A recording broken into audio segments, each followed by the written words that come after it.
Welcome to Iraqi Dinar Update, your go-to source for the latest news, expert insights, and real-time developments on Iraq's currency, economy, and financial reforms. Whether you're a long-time investor or just curious about the dinar, you're in the right place. The value of a nation's currency is more than just a number on a screen or a figure printed on paper. It is the ultimate representation of that nation's economic might, its fiscal discipline, political sovereignty, regional influence, and its integration with the global financial system. When we talk about the Iraqi dinar, we are not simply referring to a medium of exchange. We are talking about a long and complex journey, one that has been marred by decades of war, sanctions, internal divisions, and regional instability. And yet, despite all these burdens, the dinar still breathes. It exists. It waits. And millions, both inside and outside of Iraq, watch it closely, hoping it will one day rise to its full potential. To understand what is needed for the Iraqi dinar to truly emerge as a respected and internationally recognized currency, we must begin with what Dr. Sinan al-Shabibi, former governor of the Central Bank of Iraq, once emphasized. The prerequisites for a strong currency are security and stability. These two pillars are not optional. They are fundamental. Without them, all the technical reforms, all the foreign exchange reserves, all the digital payment systems, and all the central bank meetings mean very little. Security and stability form the bedrock upon which monetary sovereignty is built. Now, let's dive deeper into what those words, security and stability, actually mean in the context of Iraq and the broader Middle East. Security implies a safe environment for civilians, the protection of state institutions, the elimination of militias or non-state actors operating with impunity, and the restoration of law and order across the entire country. It means borders are secure, smuggling is under control, and terrorism is not a daily threat.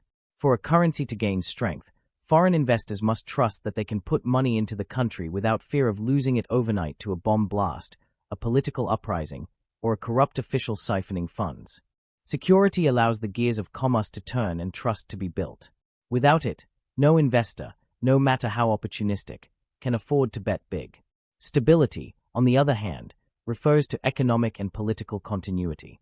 It means having a government that can function, pass budgets, and implement economic policies without endless delays caused by partisan gridlock or sectarian infighting. It means the rule of law applies evenly, contracts are honored, property rights are protected, and reforms are not reversed with every new administration. Economic stability includes managing inflation, maintaining currency reserves, developing infrastructure, ensuring a fair tax system, and providing essential services to the population. Stability sends a message to the world.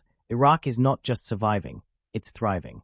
It's open for business, and the dinar is ready to be a vehicle for value, not just a symbol of hope. So where does Iraq stand in this equation today?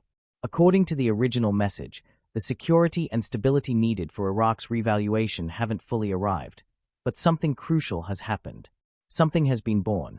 The phrase, "what was born yesterday in the Middle East," is both poetic and prophetic. It suggests a new chapter has begun, a shift that might finally lay the foundation for the transformation the Iraqi dinar has long awaited. While the full manifestation of security and stability is not yet present, its early signs, the first cries of a newborn era, are starting to emerge. But let's not sugarcoat the truth. We are not there yet. The journey is far from over. And yet, there is a deeper message in the original words. It is coming. We are on the cusp. This is the heartbeat of optimism many feel when they observe Iraq from a macroeconomic lens. For the first time in a long time, the steps being taken appear coordinated. The motives of the key players, whether financial institutions, political leadership, or regional allies, are starting to converge. The central bank is no longer just talking about reforms, it's implementing them. The Ministry of Finance is engaging in debt sustainability frameworks. The government is embracing digital transactions to reduce cash-based corruption. Iraq's foreign reserves are strong, and gold holdings have risen, both of which are essential for supporting a future exchange rate shift. Even more importantly, the psychological foundation is being laid. The Iraqi people are starting to believe that something transformative may actually happen. This collective confidence is critical. A currency's value is not just a reflection of numbers, it's a reflection of belief that a note of paper can be exchanged for goods and services, and that it will hold its value tomorrow, next week, and next year. The moment the Iraqi dinar becomes a symbol not of chaos, but of recovery, the revaluation becomes not just possible but inevitable. Still, timing is everything. If the government and the central bank rush the process before full security and stability are achieved, the consequences could be devastating. Speculators could exploit the system. Regional rivals could undermine progress. And once trust is lost, it is exponentially harder to regain. This is why caution is paramount. This is why Iraqi, the current central bank governor, has repeatedly said the exchange rate will be changed only when the time is right, when all the conditions, especially those Dr. Shobibi emphasized, are firmly in place. So what was born yesterday?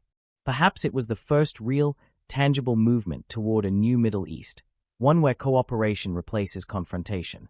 Perhaps it was the emergence of a new Iraqi vision, where the nation sees itself not as a battleground, but as a bridge between East and West. Perhaps it was the quiet confidence of investors and citizens alike who now dare to believe that Iraq is on the path to stability, prosperity, and dignity. And what must we watch for next? We must watch for the silencing of guns and the rise of institutions, for power-sharing agreements that last and economic reforms that stick, for the oil sector to modernize and diversify, for Iraq's ports and borders to be fully digitized and compliant with global trade norms, for tax systems to become functional, and for corruption to be prosecuted, not just talked about. These are not small tasks, but they are achievable.